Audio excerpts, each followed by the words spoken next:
Boa parte da nossa vida cristã, nós somos muitas vezes acometidos de temores e preocupações excessivas. E por que isto? A questão aqui, meus irmãos, não são os problemas em si. Não são os problemas em si que nos causam desconfiança, medo, dúvidas, desânimos, mas o nosso grande problema somos nós mesmos. O pecado que habita em nós, ele sempre nos provoca o medo de perder ou de sofrer. Mas como aqui isso nos é revelado? O grande problema de tudo isso é o orgulho, que em geral nós não reconhecemos e tendemos a sofrer muito mais quando inevitavelmente a palavra de Deus diz que nós teremos de sofrer, teremos de perder na vida para que possamos aprender a confiar no Senhor. Parece-nos que o medo era aqui uma das fraquezas mais latentes em Abrão. É interessante ver que após algumas experiências de livramentos que Deus deu a ele, desde Ur dos Caldeus, como também Deus o livrou da fome no Neguebe, quando ele fugiu para o Egito, e lá também no Egito, Deus deu a ele o livramento, correndo o risco de ele mesmo e a sua esposa morrerem, como também Deus deu o livramento a ele no iminente conflito que estava ameaçado entre ele e o seu sobrinho Ló, e como também Deus livrou ele no conflito, na guerra contra os 4 reis do Oriente. E apesar de todo este livramento que Deus deu a ele, Abraão, ainda aqui no capítulo 15, ele se encontra temeroso. Todo temor ou medo, ele tem caráter religioso. Partindo então da natureza aqui, da questão do medo em nossos pensamentos, na nossa vida, repito, todo temor ou medo, ele tem caráter religioso, não se limita apenas a aspectos psicológicos ou emocionais. Tudo o que nós somos, a maneira como nós reagimos, tem relação direta com a nossa própria natureza humana, como também aquilo que ficou como resquício da imagem de Deus e que muitas coisas se perderam por causa do pecado. Mas uma das coisas que foram preservadas é o aspecto religioso, a necessidade de se voltar a Deus. Agora, por que o medo ele tem caráter religioso? Porque temer significa considerar algo ou alguém que é superior a você ou a mim, algo que é superior a nós. É interessante ver que Davi, se nós pegarmos o exemplo do contexto de Davi, há um tempo atrás nós lemos o capítulo 17 de 1 Samuel, e é interessante ver como exemplo o contraste entre Davi e Saul, e ver que Davi ele não teve medo ao ser defrontado com os gritos e os desaforos de Golias. Mas é interessante ver que Saul, que era rei de Israel, ele teve medo, talvez foi o homem que mais teve medo dentre todos os soldados e homens de Israel, daquele exército. Ele teve medo de um homem como ele. E que, em outras palavras, o medo de Saul era uma admiração a aquele filisteu que representava, na mentalidade pagã e idólatra, força, poder e glória. Enquanto a preocupação de Saul e dos seus soldados era com Golias, o medo deles era em relação a Golias, veja que Davi, ele se preocupou em primeiro lugar, a sua primeira reação foi com o nome de Deus sendo blasfemado na boca de um pagão. Davi, que tinha apenas 15 ou 16 anos nesse período, ele percebeu onde era o grande problema que envolvia Saul e o seu exército. Era a falta de temor ao único e verdadeiro Deus. No final das contas, eles viram Golias e os filisteus como sendo maior do que o próprio Deus. E isso é a essência do que vem a ser medo.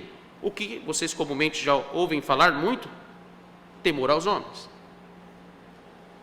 Abrão, voltando para a questão de Abrão, Abrão ele era servo de Deus. Ele era um crente da antiga aliança.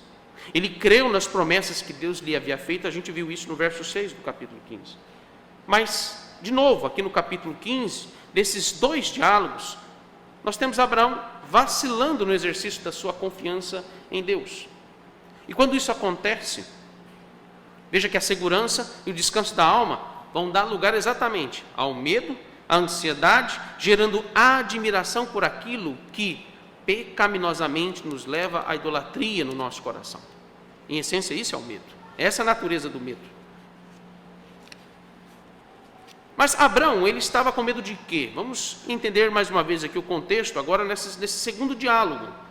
Entenda que nós temos aqui duas respostas. Primeiro, Abraão, ele teve medo da retaliação por parte daqueles reis do Oriente, como a gente já viu aqui na exposição do capítulo 15. A derrota daqueles reis foi tão humilhante para eles, que Abraão sabia que seria possível, ele tinha grandes chances de que aqueles reis, eles se juntassem novamente, se estruturassem novamente, para que pudessem ir atrás de Abrão, de toda a sua casa, e dizimá-los como vingança dessa humilhação que eles sofreram. Isso era muito comum nos tempos antigos. Mas veja que esse medo de ser morto por seus inimigos não era o ponto central aqui do seu temor, da sua desconfiança, mas o que está por trás dessa capa que escondia os reais sentimentos de Abrão, na verdade, meus irmãos, era a sua insatisfação com Deus, por causa da sua impaciência, por não aprender a esperar, e o que Deus estava de fato trabalhando no coração de Abrão antes que a promessa se cumprisse da vinda de Isaque, estava trabalhando no coração dele exatamente o contentamento, a paciência e a perseverança. E ele estava insatisfeito com Deus porque ainda a promessa não havia se cumprido. E aqui nós temos um ponto interessante, porque Deus ele se revela a Abrão então por duas vezes, pelo menos no capítulo 15. O primeiro encontro entre Deus e Abrão foi para consolar o coração dele, foi para aconselhar a Abrão. Vocês devem se lembrar que nós usamos inclusive a analogia da ideia de que no primeiro diálogo Deus é como se Abrão estava entrando no gabinete pastoral do próprio Deus, acessando nesse gabinete pastoral a sua palavra. Deus se revelou a ele pela primeira vez aqui no contexto do capítulo 15, ou nesse primeiro diálogo. O segundo encontro, Deus então agora exorta Abrão sobre o perigo da desconfiança e da falta de discernimento quanto àquilo que Deus falava com ele. E então Deus, ele dá um sinal a Abrão, ele dá uma garantia, ele dá um calção do que ele havia prometido a Abrão. E nesse segundo encontro, então, Deus reafirma a promessa da posse de Canaã, tanto para Abrão como também para os seus descendentes, como a gente viu no verso 7. Mas, de novo, Abrão se vê carente, desprovido de uma certeza plena do que Deus estava falando com ele. Isso aqui, então, nos leva, meus irmãos, a um ponto importante a ser analisado nesse momento. Como eu já disse, o medo ele tem a sua natureza no seu aspecto religioso ou devocional, de devoção. Se me permita aqui um exemplo do que eu gostaria de trazer como aplicação, mas antes de ilustrar aqui, quando eu estava na faculdade, eu não estou dizendo no seminário, quando eu estudei no seminário, mas quando eu estava na primeira faculdade que eu estudei, aqui mesmo em Porto Velho, eu tive muitos professores no curso de graduação de teologia nessa faculdade. Entre eles, eu tive como professores uma freira e 2 padres. Um deles, inclusive, era doutor em teologia pela PUC do Rio Grande do Sul. Um professor extremamente inteligente, um homem muito culto. Mas é interessante ver que no decorrer do curso eles começaram a nos dizer coisas que eram totalmente fora do que eu havia aprendido toda a minha vida ou toda a minha infância, tanto na minha casa como na igreja. Muitos de nós, colegas ali, passamos, digamos, boa parte ali do curso assustados. Alguns ficaram até traumatizados, e não poucas vezes que no meio da aula deste professor, eu pedia, no meio da aula, sempre para ir ao banheiro, e na desculpa de estar apertado, na verdade, o que estava apertado era o meu coração. E algumas vezes eu saía da aula e entrava no banheiro, ficava lá por alguns minutos, longos minutos, chorando e pedindo que Deus me desse algum sinal de que Ele existia. A que ponto chegou a minha desconfiança, meu medo e a minha dúvida?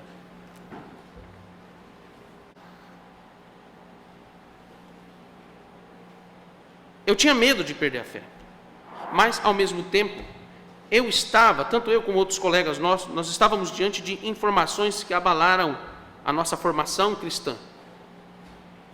A primeira coisa que vinha na minha cabeça, meus irmãos, era aquela frasezinha: será que?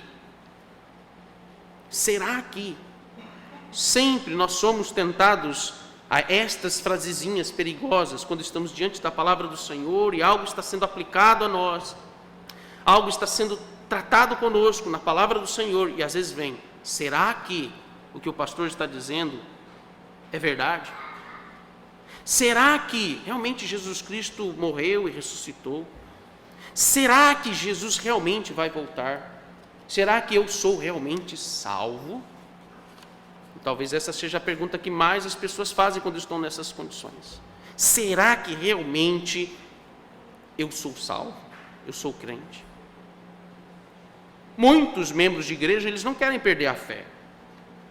Mas quando eles estão em crise, eles buscam em outras fontes, que são pseudos revelacionais, esses sinais de alguma certeza, de alguma coisa que venha mostrar a eles que eles são crentes, ou que eles não perderam a fé. Acham que Deus irá falar com elas ali, do jeito que elas querem. Mas no final das contas, meus irmãos, elas acabam frustradas e decepcionadas porque nada aconteceu, especialmente quando elas buscam esses sinais de alguma certeza, de alguma confiança, de alguma coisa que dê convicção de que elas realmente não perderam a sua fé em Deus, em lugares onde há histeria, balbúrdia e sensacionalismo religioso. E elas não vão encontrar respostas ali e vão sair dali frustradas. Rapidamente, eu creio que você precisa entender o que aconteceu com Abraão quando Deus falava com ele. No Antigo Testamento, as revelações, elas não eram de percepções da mente ou de consciência, como muitos liberais afirmam. Mas entenda que Deus realmente se manifestava àqueles que ele dotava de uma capacidade santa para ouvir e registrar a sua palavra de forma tanto inteligível, clara, como também ao mesmo tempo inspirada pelo Espírito Santo. Deus realmente se manifestou a Abraão e ele falou com Abraão a sua palavra. Mas é interessante ver que Abraão não se deu por satisfeito com a revelação da palavra de Deus. Percebe isso aqui? E no capítulo 15, Deus fala 2 vezes com Abraão. E por 2 vezes, depois que Deus fala com Abraão, se revela a Abraão, Abraão ainda questiona.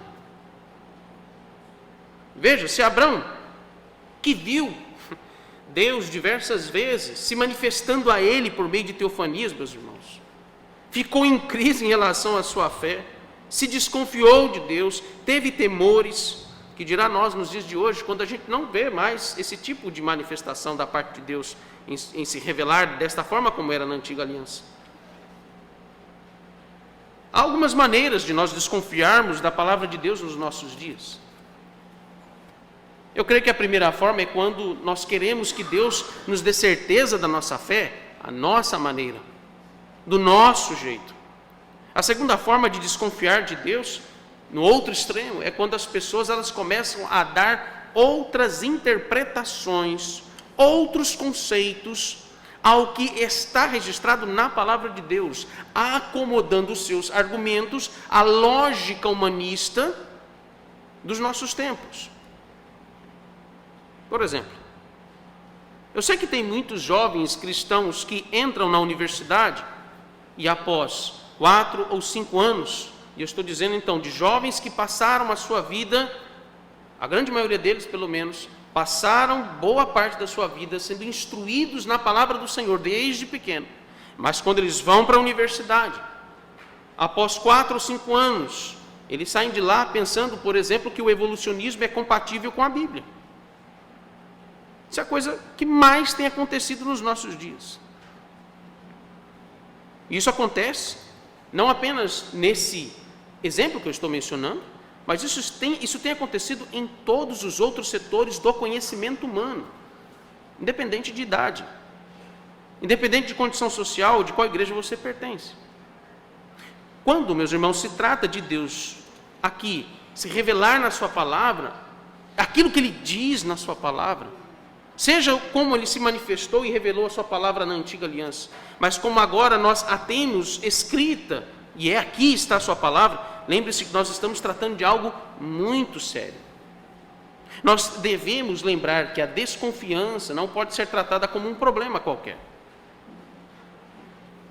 As desconfianças em relação às verdades da palavra de Deus são uma forma do crente se ver afastado daquilo que Deus tem dito a ele.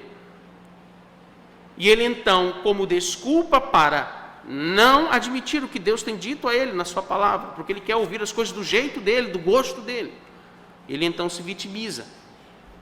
E essa vitimização leva a desconfiar da palavra de Deus, e desconfiar da palavra de Deus é algo muito sério.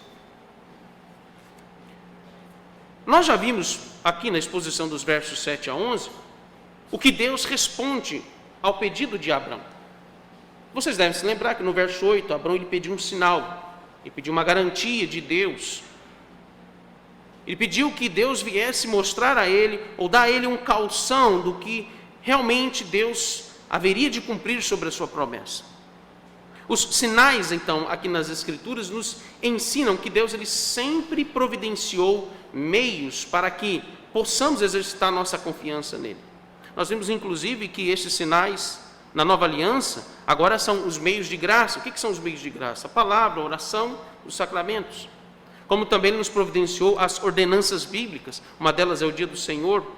Como também, se me permite mencionar, a comunhão entre você e Deus, como também a comunhão dos santos, uns com os outros, congregarmos juntos, estarmos juntos, ter a vida cristã em comum. E em terceiro lugar, e essa é a que se destaca aqui no que diz respeito a essas ordenanças, quando nós temos o privilégio de estar cheio do Espírito Santo, ou buscar a plenitude do Espírito na nossa vida cristã, por meio dos meios de graça.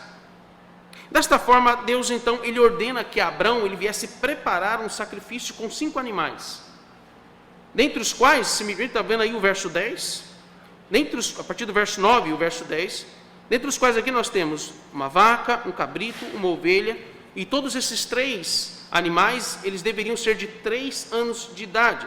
E aqui é um apontamento para o que é perfeito, para aquilo que está na devida medida do que Deus exige, e o que se tem de melhor então para oferecer a Deus. E aqui, obviamente, a gente viu como aplicação Cristo, como sendo aquele que foi oferecido como sacrifício perfeito, para o penhor da sua promessa a nós, inclusive também a Abrão.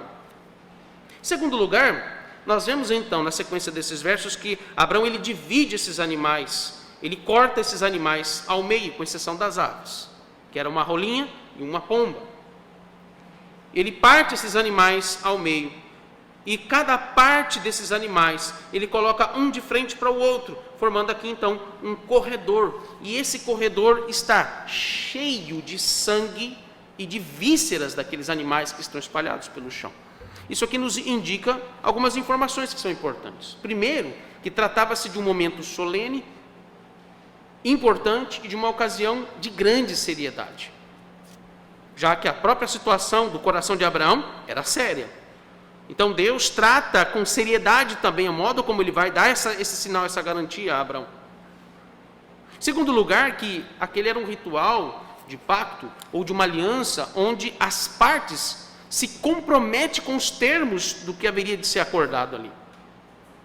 Aquele era chamado de pacto de sangue, porque envolvia uma questão de vida ou morte. Envolvia então decisões de questões sérias. E as partes envolvidas, em especial o que estava prometendo algo, deveriam passar entre as partes daqueles animais, pisando naquele sangue e nas vísceras daqueles animais, como sinal de que a sua vida, de que o seu sangue seria garantido o cumprimento do que eles haviam acordados naquela aliança. E por último, quando então isso nos indica que se uma das partes descumprisse os termos da aliança, eles mereciam o mesmo destino daqueles animais. O verso 11, então, ele nos revela que a espera de Abrão ela foi longa, e não bastasse isso, os abutres começam a atacar as carcaças dos animais mortos, e Abrão, ele teve de enxotá-los. E veja como as Escrituras aqui, então, nos permite compreender certas aplicações e verdades por meio daquilo que é visual e ilustrativo nesses textos, nesses relatos históricos. Quando aqui o momento do verso 11 nos sinaliza sobre a necessidade de nós termos paciência e perseverança. A paciência em relação ao que Deus nos promete.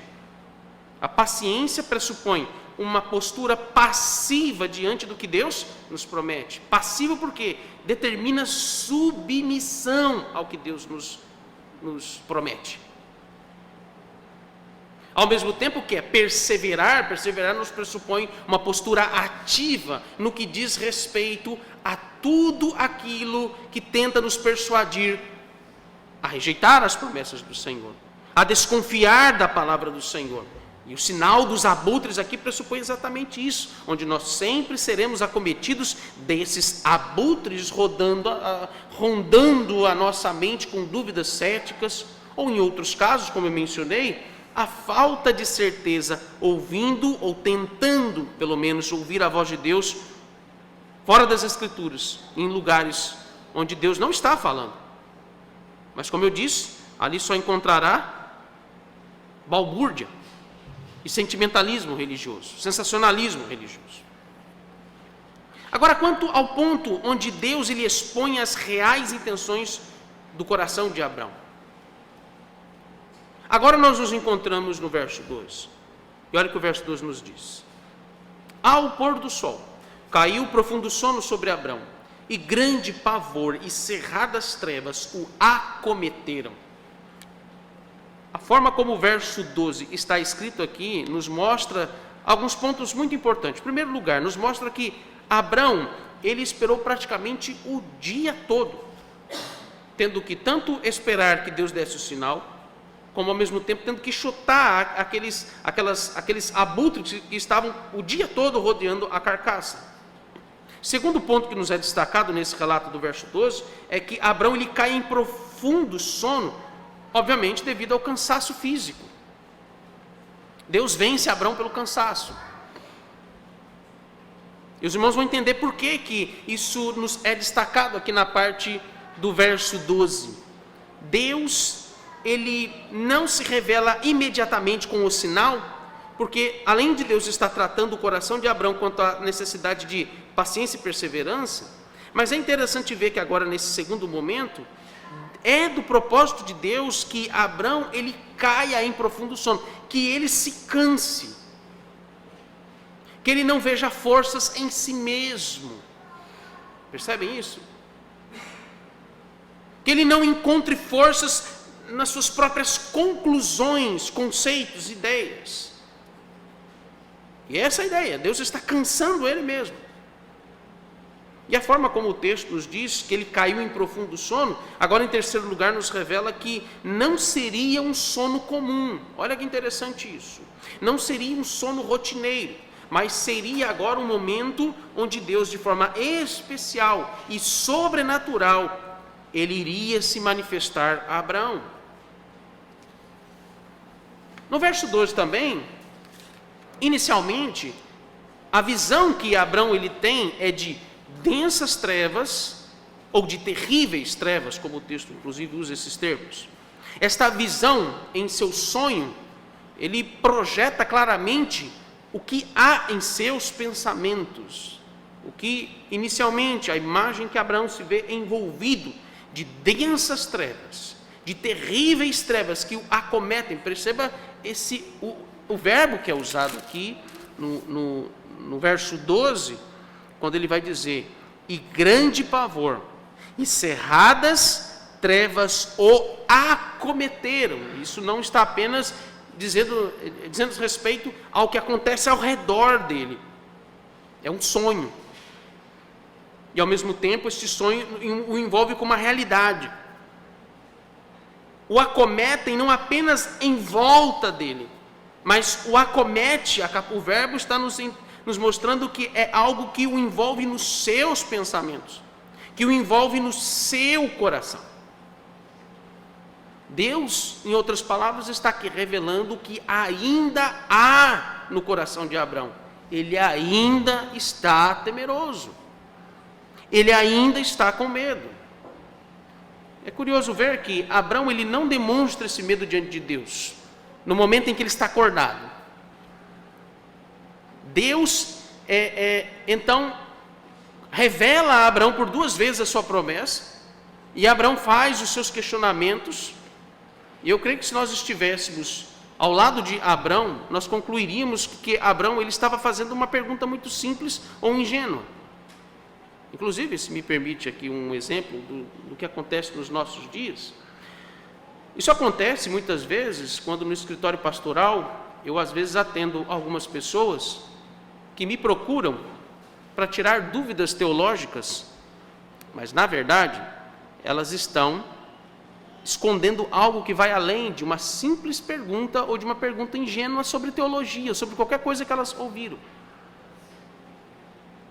Há algo a mais, há algo que no seu coração não é revelado. E o que parece ingênuo, na verdade, está oculto no seu coração alguma desconfiança, algum temor, em alguns casos, desobediência, desejo de desagradar a Deus no seu coração, com alguma coisa que está lhe afligindo e ele foi confrontado com a palavra. Agora, veja que interessante. Deus, conhecendo o coração de Abrão, sabe muito bem que ele ainda tem medo, está desconfiado, mas qual é o temor que envolve o coração dele? O seu medo, como eu já disse, não é mais aqueles 4 reis do Oriente, como Deus já havia tratado isso naquele primeiro momento. Mas agora o seu medo se volta aos queneus, os quenezeus, os cadmoneus, os heteus, os ferezeus, os refaíns, os amorreus, os cananeus, os girgazeus e os jebuseus. Os nomes desses povos que são mencionados aí nos versos 19 ao 21. Que no total, ele menciona temer 10 nações, 10 povos que descendiam da linhagem de Cã e também de Canaã. Isto aqui se confirma quando a pergunta que Abrão ele faz no verso 8, volte os seus olhos no verso 8. Quando ele pergunta ao Senhor Deus, olhe bem como que a pergunta está aqui registrada. O que Abrão questiona a Deus. Senhor Deus, como saberei que hei de possuí-la?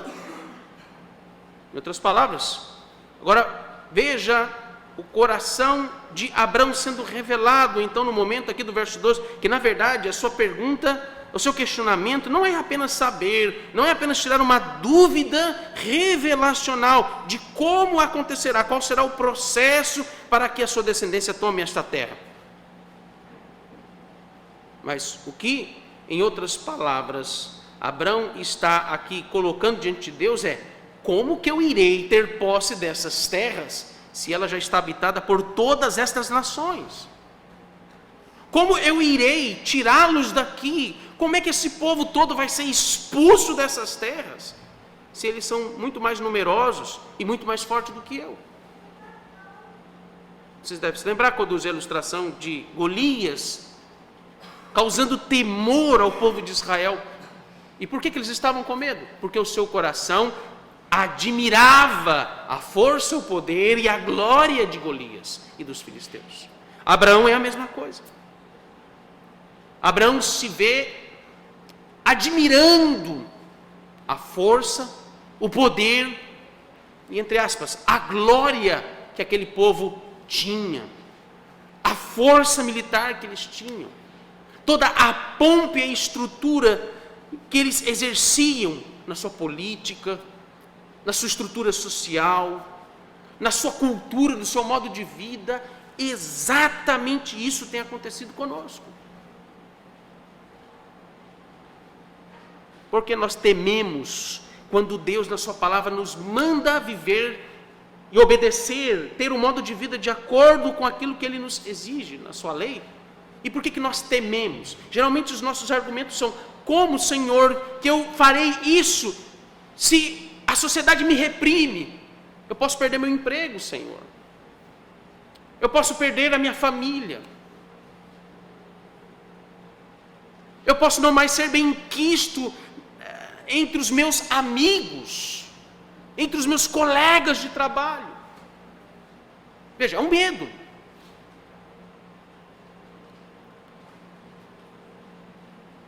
E no final das contas, por que tememos? Por que não há postura incisiva, imediata, de fazermos igual Samuel, quando tinha os seus 8 anos de idade, ele disse: eis-me aqui, Senhor, estou pronto. Porque na verdade o temor no nosso coração não passa de admiração, e provavelmente em alguma medida queremos ser iguais aos ímpios. Queremos alguma coisa que nós gostamos do estilo de vida deles. E como as nossas igrejas, elas estão exatamente vivendo essa situação drástica nos nossos dias. O medo de defender, por exemplo, se me permite aqui contextualizar isso, o medo de nós dizermos que no princípio regulador do culto, na palavra de Deus, mulher não deve pregar. O medo de nós dizermos que mulher não pode exercer autoridade sobre homem, porque isso vai soar machista. É uma coisa muito simples isso aqui, que ao nível de discussões teológicas e acadêmicas nos nossos concílios, isso no máximo é tratado como uma coisa quase irrelevante para aquilo que nós cremos, para a nossa fé. E aí nós tememos, porque há alguma admiração no nosso coração e que consente estas coisas, em vez de obedecermos à voz do Senhor.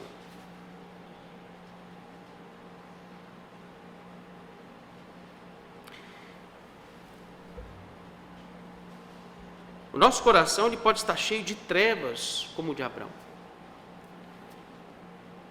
E talvez você não perceba, ou às vezes você na verdade sabe e tenta esconder o quanto você está temeroso sobre uma série de situações que você precisa dar prova e testemunho da sua fé, seja na sua casa, no seu trabalho, na escola e em todas as outras circunstâncias da nossa vida. Se você não tem se alimentado de fato da palavra de Deus, se você não tem se alimentado da palavra como aquilo que te é suficiente e eficaz, significa que o seu coração está em densas trevas, como estava o coração de Abrão, cheios de dúvidas impertinentes. Porque uma coisa, vamos lembrar o que eu já disse outra vez, uma coisa são as dúvidas pertinentes, as dúvidas cabíveis ao nosso crescimento espiritual. Outra coisa, meus irmãos, são as dúvidas impertinentes, as dúvidas perigosas, que geram desconfiança no nosso coração em relação à palavra de Deus. As dúvidas que muitas vezes são perniciosas, são uma palavra muito pesada até para ser usada nesse contexto, mas é isso mesmo. Dúvidas que são geradas pelo conflito da nossa vontade, do nosso coração, da necessidade de obedecer a palavra do Senhor. É interessante ver que Deus ele traz à tona esse medo de Abrão por meio de um sonho. Por meio de um sonho. E a partir de agora, é o ponto que eu gostaria de tratar com vocês sobre essa modalidade revelacional. Modalidade, então, revelacional dos sonhos, que entra em cena, e é a primeira vez que nós temos o registro de alguém que Deus fala com ele por meio de sonho. Entra em cena na história bíblica, na história da redenção, essa modalidade revelacional. E eu creio que nós precisamos compreender alguns pontos sobre isso. A definição de sonho em nossos dias, em certa medida, ela está distante daquilo que a Bíblia nos revela sobre os sonhos como modalidade revelacional. Uma delas é sobre o modo como Deus falava com os nossos pais na fé. O sonho como uma modalidade revelacional, a primeira coisa que a gente precisa deixar claro que não era uma alucinação espontânea ou provocada, mas era realmente, verdadeiramente, uma experiência lúcida. O momento em que Deus estava falando, usando essa condição da nossa natureza humana para se manifestar e falar audivelmente aos seus servos. Essa é a modalidade revelacional dos sonhos. E é importante dizer que quando nós estamos dormindo, se me permite aqui uma breve análise desse ponto do que diz respeito ao sonho, mas quando nós estamos dormindo, a nossa mente ou a nossa consciência, ela não dorme, ela continua ativa. O corpo repousa, mas as atribuições da alma, elas estão em plena atividade em nós. E eu creio que seja óbvio concluir o quanto estamos bem vivos mesmo quando dormimos, até profundamente. E não é à toa que determinados sonhos ou pesadelos, eles revelam o que o nosso coração está cheio. Especialmente, se me permite um exemplo, no período da puberdade. Adolescentes e jovens que passam por certas experiências em que eles acordam e se veem numa situação em que o seu sonho revelou, na verdade, pecados do seu coração. Vocês sabem do que eu estou falando? Vocês entenderam? Obviamente, em outras situações também, que quando sonhamos, o sonho, na verdade, meus irmãos, é nada mais do que alguma coisa que vimos, assistiu um filme de terror, sonhou com tudo aquilo ali. As preocupações, alguma coisa que aconteceu e aquilo tem te preocupado tanto, você acaba sonhando. Coisas que envolvem toda a nossa vida. Então veja, o sonho ele não é apenas uma atividade cerebral, não está limitado apenas às funções do nosso corpo, mas até porque o cérebro ele é um órgão do corpo humano, mas a consciência ou a mente, que seja, vai além daquilo que a medicina pode entender. A nossa consciência, a mente, é um elemento que faz parte daquilo que denominamos então de alma, ou que você preferir chamar, que a Bíblia usa os dois termos, espírito. Por isso mesmo,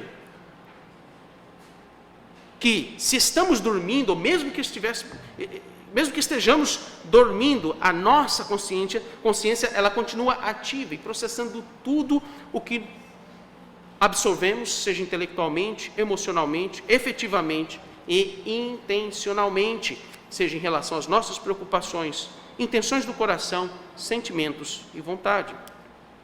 As nossas expectativas e anseios, elas são lançadas muitas vezes em nossos sonhos, quando nós projetamos em repouso do corpo o que realmente nós gostaríamos que acontecesse ou que fosse feito. Por isso que, em certa medida, os sonhos se revelam perigosos quando o nosso coração está cheio de pecado e de rebeldia. É curioso ver que no verso 12, ele nos revela aqui o coração de Abraão nesse sonho. É uma modalidade revelacional, mas ainda assim é um sonho. E o coração de Abraão está sendo aqui aberto diante de Deus. Veja, mais uma vez, a expressão que é usada aí, a visão de grande pavor e cerradas trevas, revelando aqui algo que é muito maior do que o próprio Abraão. Aquilo que o cerca, aquilo que o pressiona. Aquelas densas e cerradas trevas, na verdade, era todo o pavor e o medo que envolvia o seu coração. E aí no verso 8, observe de novo, quando ele tentou ser forte, ele tentou esconder esse medo, tentou resistir à exposição do seu coração com esse questionamento que nos parece ser tão tímido e ingênuo: como o Senhor me dará esta terra?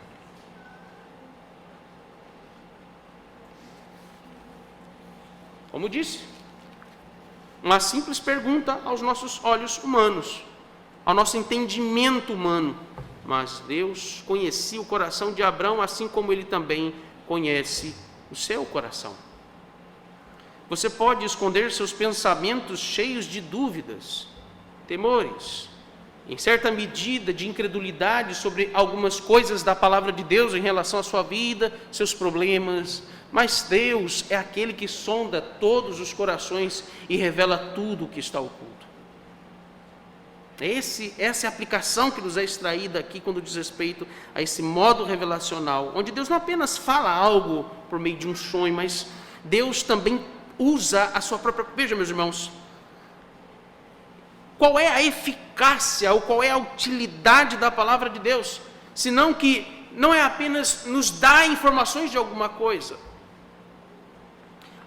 a eficácia, a utilidade da palavra de Deus é para expor os nossos desejos, é para confrontar os intentos do nosso coração,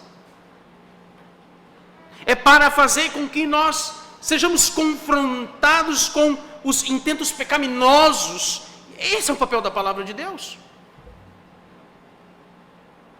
Nos expor aos nossos conceitos que estão totalmente deturpados daquilo que Deus tem revelado para nós na sua palavra.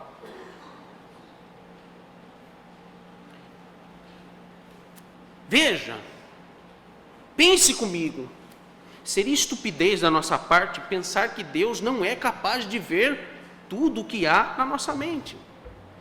Meus irmãos, se foi Ele quem determinou todos os nossos dias no seu livro, onde cada um deles, como diz o Salmo 139, cada um deles estão contados desde o nosso nascimento até o último dia da nossa vida aqui nessa terra. Por que então Ele não poderia sondar os nossos corações? Se Ele foi quem nos trouxe à existência nesse mundo, como então Ele não seria capaz de conhecer e perscrutar o nosso coração? Se foi Ele que fez com que todas as coisas viessem a existir, foi Ele que nos formou no ventre de nossa mãe, meus irmãos, como Ele não seria capaz de nos conhecer profundamente? Você não se conhece o suficiente. Você não é capaz de dimensionar a que ponto você pode chegar em determinadas situações, do descontrole em que você pode chegar em determinadas situações de crise, de instabilidade. Porque quem controla e move o nosso coração por meio da sua palavra é Deus. Deus tanto escancara, como Ele também diminui a nossa potencialidade daquilo que é mal perante os olhos dele. É interessante porque, se me permite um exemplo, estádio de futebol, um homem que é um pai de família, um filho que é um bom exemplo de casa, uma vida normal, um rapaz pacato, tranquilo, é um bom filho, é um bom aluno na escola ou na universidade, resolvem ir para o jogo de futebol, estádio lotado, torcida, rivalidade acirrada. De repente, naquele efeito manada, como usam o termo que os militares usam, efeito manada, um pai de família, pacato, tranquilo, está atacando pedra, pedaço de pau, espancando outras pessoas. Um efeito manada. Você não conhece você mesmo, você não sabe do que você é capaz de fazer. E veja porque Deus escancara o nosso coração diante da palavra dele. E a primeira reação nossa é exatamente ter vergonha, e às vezes a gente fica com raiva de Deus, porque a gente é exposto à vergonha. Mas esse é o papel da palavra de Deus, esse é o efeito da palavra de Deus. Portanto, voltando ao ponto da modalidade revelacional, meus irmãos, veja, essa modalidade revelacional, ela não pode ser confundida com alucinações. Uma pessoa alucinada, ela tem certas percepções de coisas que não existem. Alucinações, elas revelam, aqui não uma mente sã, mas uma consciência atormentada, uma consciência desequilibrada, uma pessoa enferma, que está cheia de delírios, paranoias, fantasias e mentiras, que em geral são estimulados por drogas das mais variadas, até mesmo no meio religioso. Abraão, como crente, ele tinha uma mente sã, ele tinha uma mente saudável, lúcida, que fazia bom uso das suas faculdades mentais. E apesar das suas crises espirituais, e que realmente ele se viu numa escuridão diante das suas desconfianças e medo, e lutava contra isso, ele era um homem piedoso, crente, temente a Deus. Ele tinha percepção aguçada da palavra de Deus. Deus falou com um homem em suas condições humanas e espirituais, em perfeito estado de percepção do que é a realidade. Tal como você está me ouvindo agora, claramente. Deus falou com Abraão por meio de sonho. E no caso de revelações por meio de sonhos, a mente dos crentes da antiga aliança que recebiam a revelação de Deus, eles estavam em seu pleno funcionamento, mesmo que o corpo, quando na modalidade do sonho, mesmo que o corpo repousasse em sono profundo. Agora, pensemos um pouco sobre a verdadeira revelação de Deus aqui a Abraão. A verdadeira revelação, seja na modalidade de sonho, de visões, profecias, mas a verdadeira revelação é o Evangelho. E é isso que nos é perceptível nos versos 13 a 16. Vamos ler os versos 13 a 16. Olha o que Deus vai dizer a Abraão. E é isso que caracteriza ser uma verdadeira profecia, ou ser a palavra de Deus de fato. É Deus que de fato estava falando com ele. Olha o que Deus revela a ele. Antes de dar o sinal, ele diz: sabe com certeza que a tua posteridade será peregrina em terra alheia, e será reduzida à escravidão, e será afligida por 400 anos. Mas também eu julgarei a gente a quem tem de sujeitar-se. E depois sairão com grandes riquezas, e tu irás para a terra de teus pais em paz. Serás sepultado em ditosa velhice, na 4ª geração. Tornarão para aqui, porque não se encheu ainda a medida da iniquidade dos amorreus. Veja, a palavra de Deus revelada a Abraão é uma profecia sobre o que iria acontecer com os descendentes do filho da promessa, no caso aqui em primeiro lugar, Isaque. Uma profecia sobre o povo de Israel. Obviamente hoje eu não vou tratar sobre esses versos, esse conteúdo dessa profecia, eu vou fazer isso no sermão que vem, desses versos. Mas eu quero que apenas enfatizar aqui que a palavra do Senhor a Abraão nos revela o conteúdo do Evangelho pré-anunciado a ele. Porque Deus não está falando apenas do povo de Israel, mas Deus está falando, está nos remetendo também a todos aqueles que estão peregrinando, como num deserto, aguardando a sua chegada na terra celestial, na pátria ou na terra prometida, que é o novo céu e nova terra. E esse é o aspecto no seu conteúdo do Evangelho, e que comprova claramente que a palavra de Deus sobre a descendência de Abraão revela agora que então a verdadeira expectativa que Abraão deveria alimentar no seu coração sobre o que ele deveria desejar e ouvir da parte de Deus.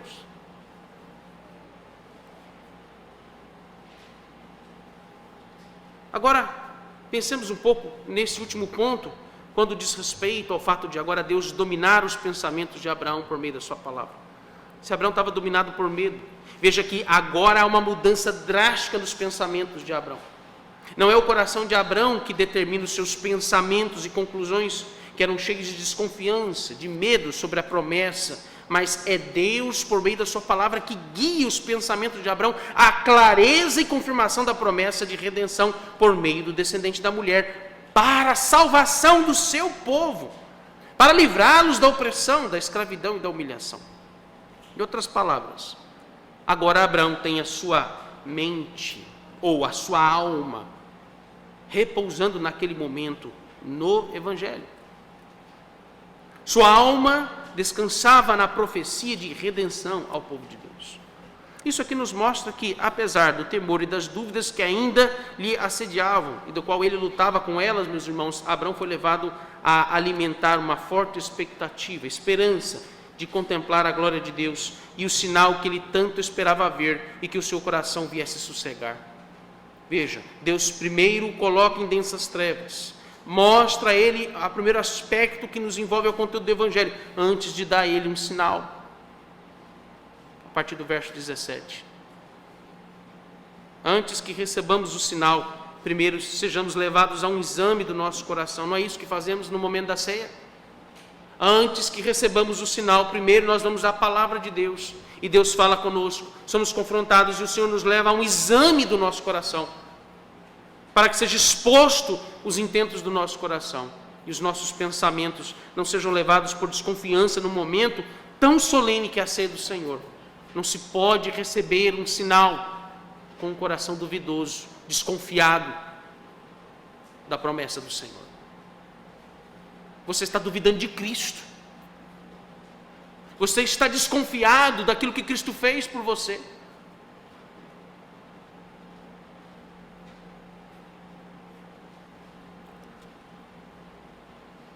Observe aí uma mente totalmente ativa em exercitar a espera do sinal divino, mesmo que o seu corpo repousasse em profundo sono. E quando eu digo profundo sono, voltemos de novo ao aspecto dessa revelação. Eu não estou falando aqui de algum tipo de arrebatamento, onde uma alma sai do corpo, como eu já ouvi algumas vezes, e já testemunhei situações assim, e que tem algum tipo de experiência espiritual. Isso é pura fantasia mística no meio cristão, misturado com doutrina espírita, se você não sabe. Isso aconteceu muito na década de 90. Pessoas que caíam ao chão e elas ficavam ali num determinado transe e diziam que ela estava arrebatada. E alegavam, inclusive, que a alma tinha saído do corpo para que pudesse ter uma experiência no céu e ele voltava depois e acordava. Se a alma sai do corpo, morreu, meus irmãos. Isso aqui cheira a espiritismo.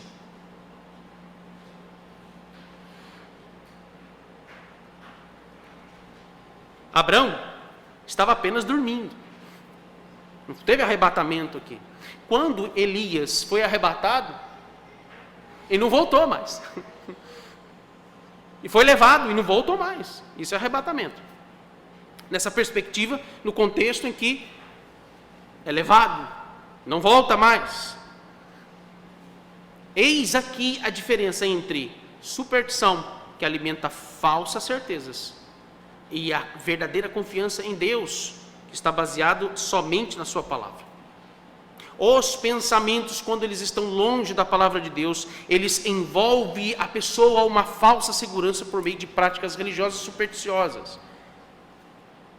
E que, meus irmãos, está muito presente no meio evangélico. A crendice de muitos que são cristãos, ou se dizem cristãos, em dar significados espirituais a tudo que eles sonham.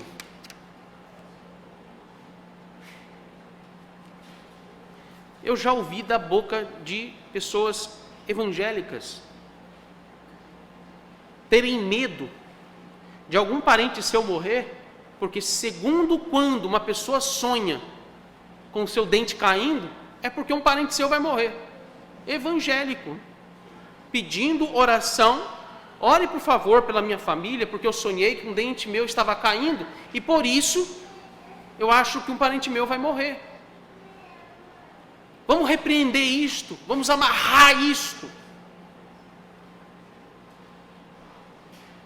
Essas coisas que acontecem no meio evangélico. Não ficaria surpreso se isso acontecesse também no meio de presbiterianos. Porque a influência carismática e neopentecostal tem entrado no meio presbiteriano e reformado. Isso não pode ser negado.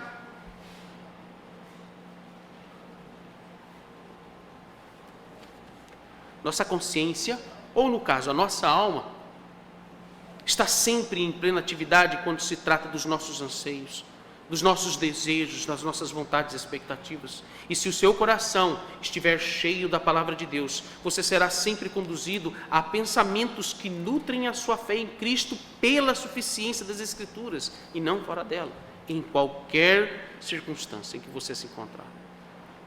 Mesmo que dormindo, seus pensamentos devem se encontrar envoltos às verdades da palavra de Deus.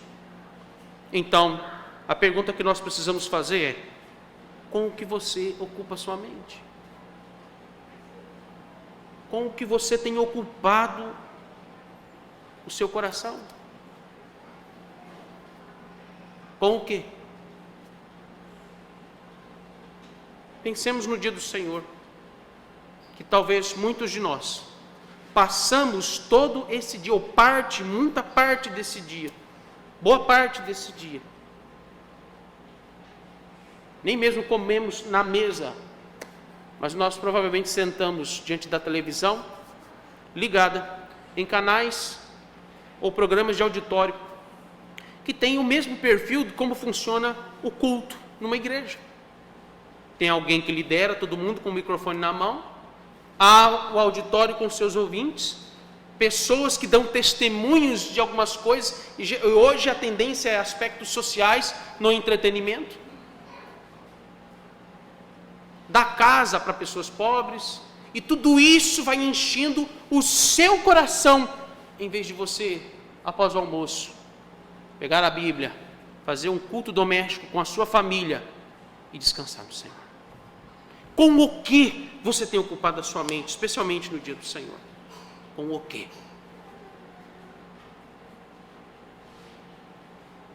Em circunstâncias como essa, por favor, não me diga o que você sonhou.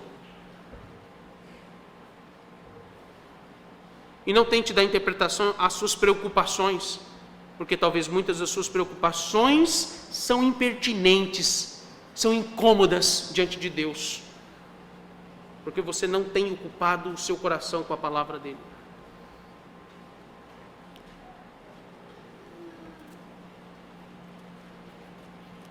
Eu quero dizer a você que é nosso dever ter o nosso coração tão cheio da palavra de Deus, para que nas nossas orações, nas nossas meditações, vejamos ou nos vejamos tão íntimos de Deus, meus irmãos, como se já estivéssemos acostumados a falar com Ele e Ele com você todos os dias.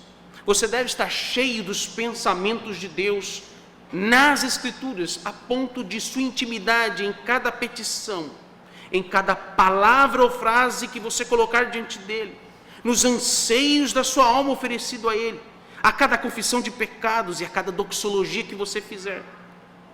Isso o leve ao extremo do poder de Deus, da experiência, intimidade e comunhão que você deve buscar com Deus.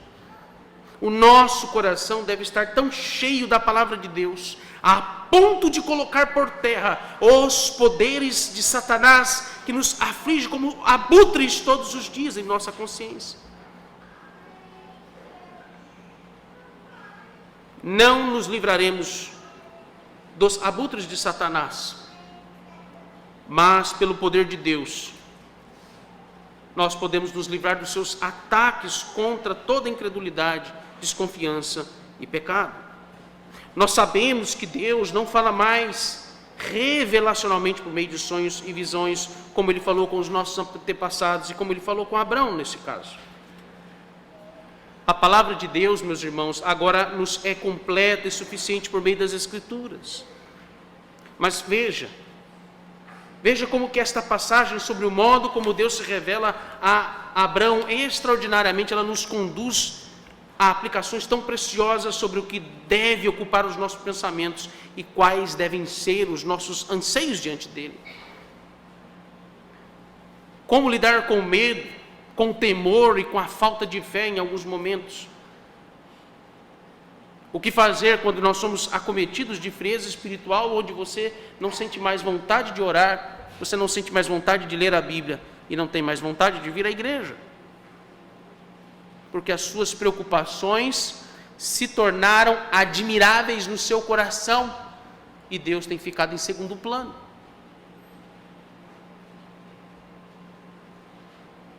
O que se pode fazer quando não queremos ir nos cultos, não queremos desfrutar da comunhão com os irmãos em Cristo, porque nós estamos ressentidos, magoados, decepcionados, frustrados e desacreditados por algum motivo, com alguém, com um grupo de pessoas, ou até mesmo com a própria igreja. E todas estas coisas, elas se tornam mais admiráveis no seu coração do que a promessa de Deus em Cristo Jesus.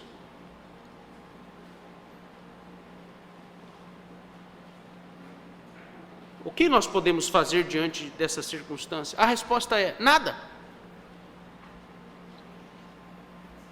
Você não pode fazer nada.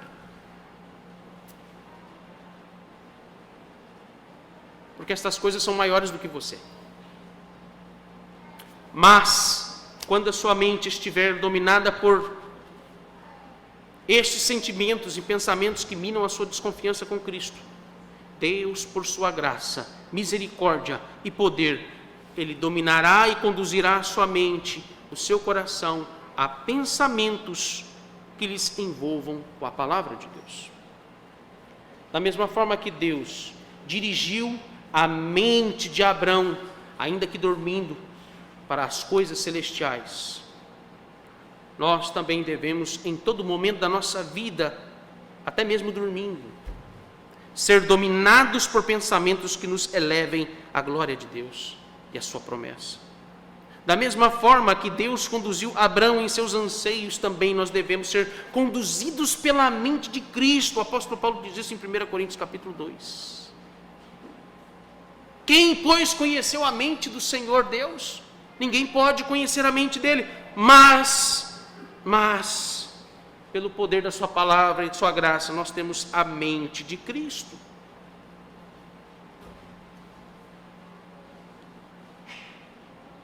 Você precisa entender que Deus não nos isentará de perturbações externas e também internas no nosso coração. Deus não tirará de nós as angústias, as preocupações, as adversidades que afligem a nossa alma em relação à nossa fé em Cristo. Porque nisto, meus irmãos, Ele está revelando as densas trevas que pairam sobre os nossos pensamentos pecaminosos e rebeldes contra Ele. Ele está limpando a nossa mente, está fazendo uma faxina na nossa mente. Ele nos promete dar descanso e certeza da nossa salvação, mas para isto nós devemos apegar-se aos sinais que Ele nos deu por meio da sua palavra. Nós devemos ocupar o nosso coração e a nossa mente com as coisas do Senhor em todas as áreas da nossa vida, em todas as nossas atividades, e especialmente quando determinadas situações nós somos acometidos, não temos controle dela e que nos causam dor, aflição, sofrimento e perdas. Que o nosso coração venha se ocupar daquilo que Deus nos revela na sua palavra, seja acordado ou dormindo, para que a nossa alma seja tomada pelos pensamentos de Deus. Amém.